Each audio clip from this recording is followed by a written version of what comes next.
मैं लोकेश कुमार सैनी एक बार फिर से आप सभी का स्वागत करता हूं हमारे Deepshikha IITI Bandikui YouTube channel की ओर से। आज का हमारा टॉपिक है ओम का नियम।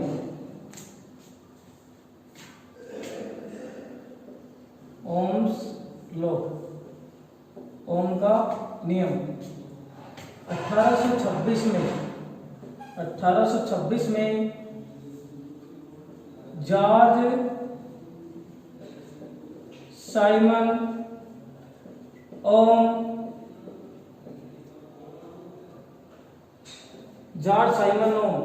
एक वैज्ञानिक था जिसने 1826 में ओम का नियम का प्रतिपादन किया था। उसका नाम था जॉर्ज साइमन ओम।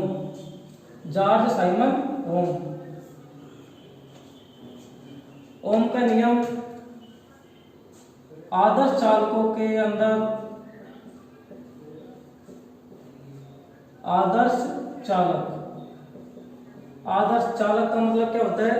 जिसके अंदर प्रतिरोध शून्य हो। कहने का मतलब जिसके अंदर प्रतिरोध क्या हो? शून्य हो। प्रतिरोध नगण्य हो। कहने का मतलब प्रतिरोध बिल्कुल ही कम हो। तो ऐसा आदर्श चालक कभी भी नहीं हो सकता है। लेकिन हम मानते हैं कि आदर्श चालकों के मध्य प्रवाहित होने वाली धारा I और वोल्टेज के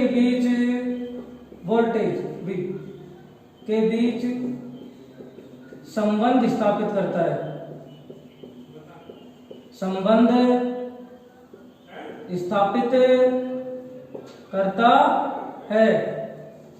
ओम का नियम आदर्श चालकों के मध्य धारा और वोल्टेज के किसी भी आदर्श चालक है उसके अंदर धारा और वोल्टेज के मध्य संबंध स्थापित करता है ओम का नियम। अर्थात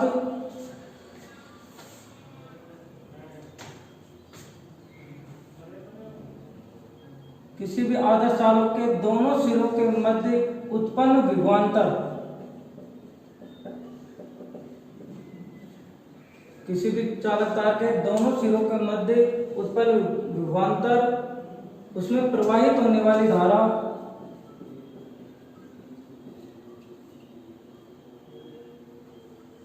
के समानुपाती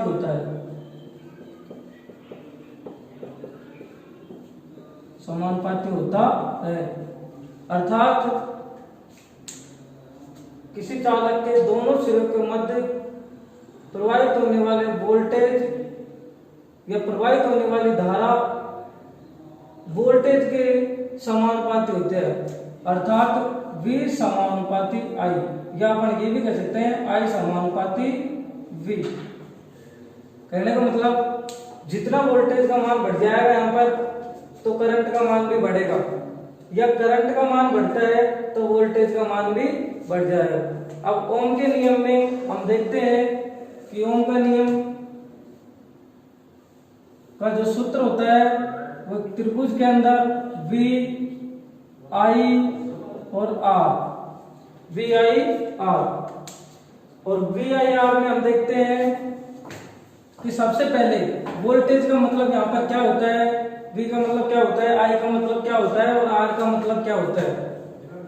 V I और R, V का मतलब होता है हमारे पास में वोल्टेज, I का मतलब होता है विद्युत धारा, इलेक्ट्रिक करंट, और R का मतलब होता है हमारे पास में प्रतिरोध। अब वोल्टेज को हम वोल्ट में मापते हैं, इनका जो मात्रक होता है वो वोल्ट। विद्युत धारा को एम्पियर में,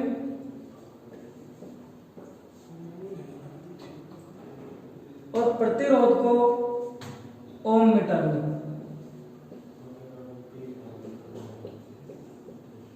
ओम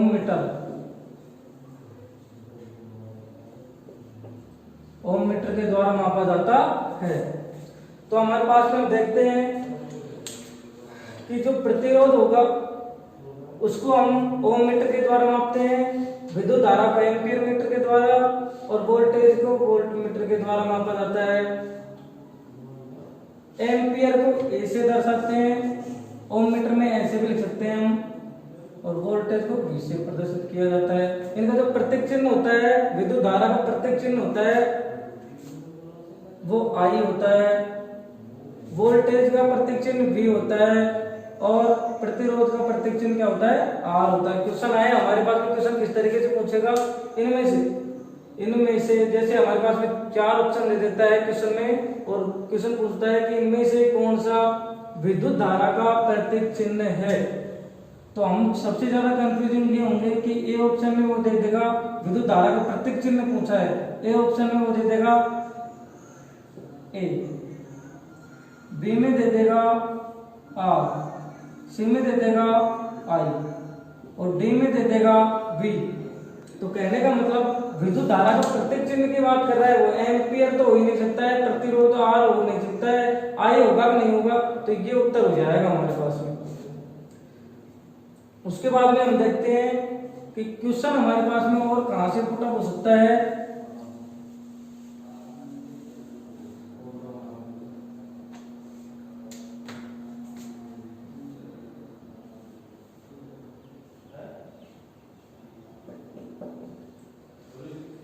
वोल्टेज, हमसे क्वेश्चन पूछता है कि वोल्टेज का मान याद करना है किसी भी परिपथ में। अगर वोल्टेज नहीं दे रखा है, करंट का मान दे रखा है, प्रतिरोध का मान दे रखा है, तो वोल्टेज याद करते हैं। किसी का भी मान याद करना हो हमको तो उसी का मान छिपा लेंगे, हम उसको छिपा लेंगे। कहने का मतलब इस तरीके से कि जैसे वोल्टेज का मान याद करना है हमको, तो V बराबर क्या हो जाएगा, I इंटू आर। V को छिपा लेंगे, तो V को छिपाने के बाद में हमारे पास में क्या बचता है, I और R बचता है।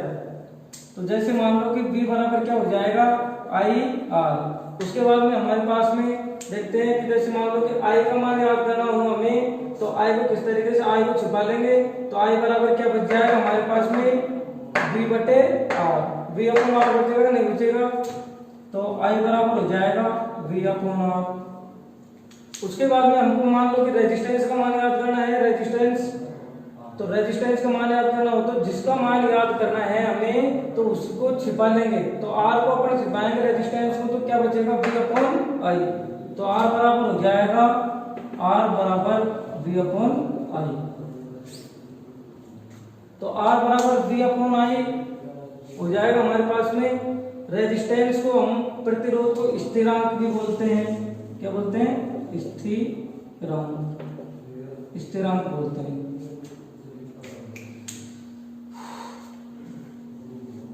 क्वेश्चन हमारे पास में किस तरीके से आएगा कि 10 ओम का कोई प्रतिरोध है, प्रतिरोध कितना है, कोई परिपथ है उसमें 10 ओम का प्रतिरोध, R बराबर 10 ओम। वोल्टेज का मान हमारे पास में दे दिया भाई 230 वोल्ट। तो I का मान याद करना है, तो I बराबर क्या हो जाएगा, जिसका मान याद करना है उसी को छुपाएंगे नहीं छुपाएंगे, तो I बराबर हो जाएगा V अपॉन R। I बराबर क्या हो जाएगा भाई, V अपॉन R। तो I बराबर V अपॉन R, तो V का मान कितना है, I बराबर हो जाएगा V अपॉन R। तो I बराबर V का मान 230 और R का मान कितना है हमारे पास में 10 है, तो 0 से 0, और I बराबर हमारे पास में आ जाएगा 23 एम्पियर। यह हमारे पास में उत्तर हो जाएगा। उसके बाद में हम देखते हैं कि जैसे मान लो कि हमको याद करना हो प्रतिरोध, तो किसी भी परिपथ में जैसे मान लो कि 400 वोल्ट का वोल्टेज है, वोल्टेज का मान कितना है, कितना मान लेंगे हमारे मनपसंद। या क्वेश्चन में जैसे आया हमारे पास में कि 400 वोल्ट है, वोल्टेज कितना है 400 वोल्ट। तो उसके बाद में देखते हैं कि धारा का मान देखते हैं 20 एम्पियर या 5 एम्पियर मान लो या 20 एम्पियर मान लो, ये कितना मान लो जितना अपने समझ में बैठे उतना, जितना क्वेश्चन में दे रखा हो। तो याद कर करना है हमको तो r बराबर क्या हो जाएगा, यहाँ पर r बराबर हो जाएगा v बटे आई, v अपॉन आई, तो r बराबर v अपॉन आई। तो वोल्टेज का मान कितना है 400, तो हमारे पास में I का मान कितना है भाई 20, 0 से 0, 2 दूनी 4, 20, तो ये कितना हो जाएगा 20 ओम। प्रतिरोध हमारे पास में कितना आ जाएगा 20 ओम। उसके बाद में हम देखते हैं उसी तरीके से, जैसे वोल्टेज का मान हमको नहीं दे रखा है, विद्युत धारा का मान 5 एम्पियर दे दिया, I बराबर 5 एम्पियर, प्रतिरोध का मान दे दिया 10 ओम, R बराबर 10 ओम। तो V का मान याद करना है हमें, V का मान, तो V बराबर क्या हो जाएगा, V बराबर हो जाएगा, जिसका मान याद करना हो उसी को छिपा देंगे हम, तो V बराबर I इंटू R, तो I R हो जाएगा। तो यहाँ पर देखते हैं हम कि I इंटू R हो जाएगा, तो I का मान कितना है 5 और R का मान कितना है 10 है, तो टोटल कितना हो जाएगा भाई 50 वोल्ट। तो ये हमारा क्या हो जाएगा उत्तर। अब क्वेश्चन आता है कि ओम का नियम कौन सी विद्युत धारा पर काम करता है। ओम का नियम एसी पर डीसी पर दोनों पर, या इनमें से कोई नहीं। तो क्वेश्चन आए कि ओम का नियम कौन सी विद्युत धारा पर कार्य करता है। ओम का नियम पूर्ण रूप से किस पर कार्य करता है। तो हमारे पास में 3 क्वेश्चन आएंगे। जैसे मान लो कि ओम का नियम किस पर कार्य करता है। पहला क्वेश्चन, ओम का नियम किस पर कार्य करता है। तो हमारे पास में हो जाएगा उत्तर उसका आंसर में एसी। एसी का मतलब होता है अल्टरनेटिंग करंट, और डीसी। ये हमारे पास में उत्तर हो जाएगा इसका। ओम का नियम किस पर कार्य करता है। दूसरा क्वेश्चन आ जाएगा हमारे पास में कि ओम का नियम पूर्ण रूप से किस पर कार्य करता है।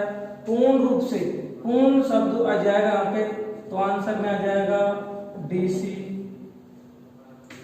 हमारे पास में क्वेश्चन है तीसरा कि ओम का नियम आंशिक रूप से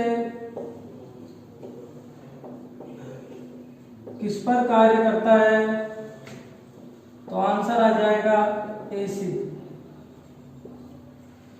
क्वेश्चन हमारे पास में 3 है। कंडीशन के हिसाब से हम देखेंगे कि ओम का नियम किस पर कार्य करता है। तो हमारे पास में आ जाएगा एसी और डीसी। क्वेश्चन आएगा हमारे पास में कि ओम का नियम पूर्ण रूप से किस पर कार्य करता है। तो डीसी पर। ओम का नियम आंशिक रूप से किस पर कार्य करता है। तो एसी पर। तो इस तरीके से देखेंगे कि ओम का नियम पूर्ण रूप से डीसी पर काम करता है। तो किस तरीके से करता है, क्योंकि डीसी का मान है वो कम ज्यादा नहीं कर सकते अपन। जितना मान स्टार्टिंग में प्राप्त होगा उतना ही एंड में प्राप्त होगा। जबकि एसी का मान होता है वो साइकिल की तरह चलता रहता है इस तरीके से, पॉजिटिव फिर नेगेटिव फिर पॉजिटिव फिर नेगेटिव फिर पॉजिटिव फिर नेगेटिव, इस तरीके से चलता है। लेकिन डीसी का मान है हमारे पास में स्टार्टिंग में पॉजिटिव प्राप्त होता है तो लास्ट में नेगेटिव प्राप्त होता है हमारे पास में। तो डीसी का मान कम ज्यादा लास्ट में तक कम नहीं होता है, जबकि एसी का मान स्टार्टिंग से लेकर एंड तक कम ज्यादा होता रहता है। तो इसलिए पूर्ण रूप से तो ओम का नियम डीसी पर काम करेगा, क्योंकि डीसी का मान कभी भी कम ज्यादा नहीं कर सकते हैं। उसके बाद में ओम का नियम आंशिक रूप से, मतलब थोड़ा बहुत काम किस पर करता है, एसी पर आंशिक रूप से, क्योंकि एसी का मान कम ज्यादा होता रहता है। उसके बाद में हम देखते हैं कि ओम का नियम किस पर कार्य करता है, क्योंकि डीसी पर भी करता है पूर्ण रूप से और आंशिक रूप से एसी पर भी करता है, लेकिन करता दोनों पर ही है ना। तो इसलिए हमने ये कहा है कि ओम का नियम किस पर कार्य करता है, एसी डीसी दोनों पर। तो क्वेश्चन किसी भी तरीके से आ सकता है हमारे पास में। तो तीनों क्वेश्चन आप लिख लो, एग्जाम में आने वाले क्वेश्चन है। उसी तरीके से हम देखते हैं कि ओम का नियम कहां पर लागू नहीं होता है।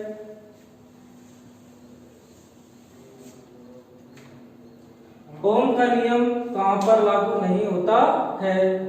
तो हम देखते हैं ओम का नियम मैंने कहा आदर्श चालकों के मध्य धारा और वोल्टेज को बीच संबंध स्थापित करता है ओम का नियम। तो आदर्श चालक की तो कह सकते हैं अपन, या चालक कह सकते हैं। तो उसी तरीके से अपन ये तो कह ही नहीं सकते कि भाई अर्धचालक पे भी ओम का नियम काम करेगा। अर्धचालक जैसे सिलिकॉन, दूसरा जर्मेनियम,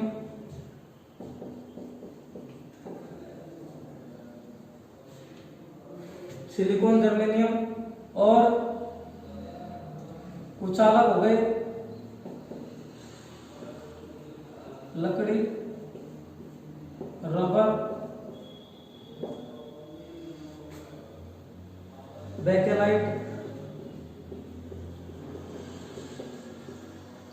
पोर्सलिन, चीनी मिट्टी। तो उसी तरीके से हम देखते हैं कि ओम का नियम है वो अर्धचालकों पर और कुचालकों पर ओम का नियम कार्य नहीं करता है।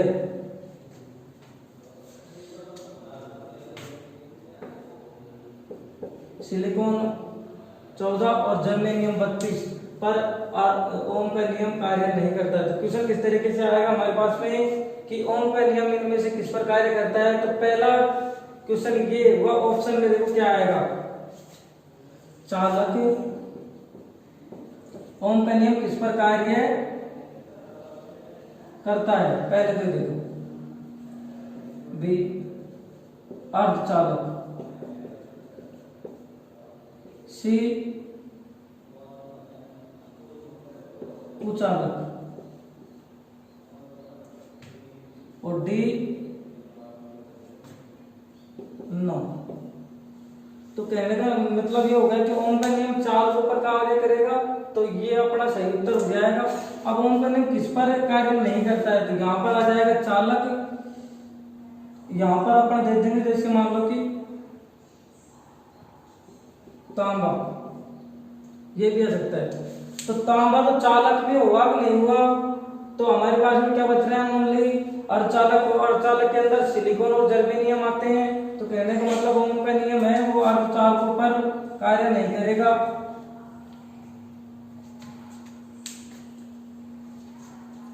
उसके बाद में हम देखते हैं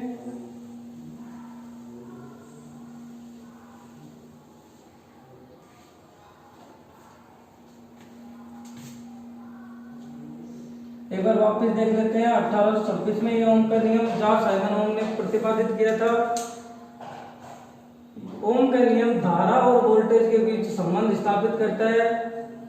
ओम का नियम अचालकों अर्धचालकों पर कार्य नहीं करता है। ओम का नियम केवल चालकों पर कार्य करता है।